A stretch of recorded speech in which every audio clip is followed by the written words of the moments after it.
धरती पे भगवान चार ही है। आसमान में राम, अल्लाह, जीसस भाई गुरु, दूसरा भगवान। राजेश कंदोई जैसे लोग गुरु के चरणों में शीश झुकाते हैं, तालियां बजाते हैं। मुझे लगता है 10th में मेरी 3rd डिवीजन। हम शिक्षक हैं, IAS बनाते हैं, इंजीनियर बनाते हैं, डॉक्टर बनाते हैं, लेकिन कुछ लोग अपने गुरुओं को आम दिखाते हैं। लेकिन राजेश कंदोई जैसे लोग गुरु के चरणों में शीश झुकाते हैं, तालियां बजाते हैं। मुझे लगता है कि गुरु की तो महिमा करी ब्रह्मा विष्णु महेश, संसारिक ऋषियों करी करी गौरी पुत्र गणेश। लगता कि गुरु की महिमा तो टीवी देखना भी करते हैं। गुरु ही है जो अपने माता पिता का, अपने गुरु का ऋण उतारते हैं। एक लाके लागू पाए बलिहारी गुरु आपने गोविंद दियो बताए। सर्वप्रथम मां वीणा के चरणों में श्रद्धा के सुमन अर्पित करता हूं। आदरणीय गुरुजनों, आप सबके पांव में दो। मेरे पास शब्द बहुत कम है, मेरे पास शब्द है ही नहीं मैं आप लोगों के बीच में रखूं। आप ही के सिखाए हुए शब्द आज आप लोगों के बीच में साझा करना चाहता हूं। मैंने यही देखा है कि धरती पे भगवान चार ही है। आसमान में राम, अल्लाह, जीसस भाई गुरु, दूसरा भगवान माँ बाप, तीसरा भगवान गुरुदेव, जो माँ बाप अपने छोटे छोटे बच्चों को गुरुजनों के हवाले कर करते हैं। और चौथा भगवान, जब आप उसको बच्चे को पूरा एकदम जमाने से लड़ने के लायक बना देते हो, तो वो चौथा भगवान जब उस बच्चे को उठाकर अपने साथ ले जाता है और आसमान की ऊंचाइयां दिखाता है, वो चौथा भगवान है। मैं गुरुजनों आपसे यही कहना चाहता हूं, पूरे भारत को आगे बढ़ाने का जिम्मा सिर्फ आपके कंधों पे है।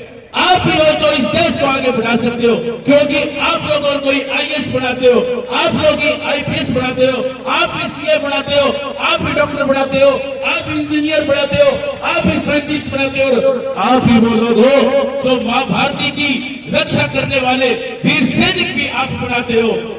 तो मैं यही कहना चाहता हूं, ये सारा जिम्मा जो पूरे देश को आगे बढ़ाने का, भारत को नंबर 1 पर ले जाने का सारा का सारे जिम्मा आप शिक्षकों के मजबूत कंधों पे है। ज्यादा समय नहीं है, छोटी सी बात शेयर करूंगा। बेटी 12th पास कर ली, बोली क्या मेरे को CA करनी है। वो मैंने कहा भी कर ले। वो कोचिंग करने गई, तो कोचिंग करके आई तो मेरे को बोली कि मेरी तो CA आसानी से हो जाएगी। मैंने कहा तेरी CA आसानी से कैसे हो जाएगी? कि मुझे मेरे गुरु ने मूल मंत्र दे दिया। वो CA नहीं कर पाए, वो चाहते थे सभी बच्चे CA करे, तो उनको एक मैंने कहा क्या मूल मंत्र दे दिया? तो बेटी ने कहा कि मेरे सर ने बताया कि कोई किताबें पढ़नी है जो तुम पढ़ रहे हो, तुम्हें कोई भटकाने की कोशिश भी करे तो तुम्हें उस किताब को हाथ नहीं लगाना है। जो सब्जेक्ट तुम्हें पढ़ दिया है वही तुम्हें कंप्लीट करना है। तो भगवान की कृपा से छोटी सी कम आयु में ही अच्छे नंबरों से वो CA बन गई। तो मैं यही कहना चाहता हूं, मतलब छत सीढ़ी नहीं है, छत सीढ़ी नहीं है, लेकिन सीढ़ी के बिना छत पे नहीं जाया जा सकता।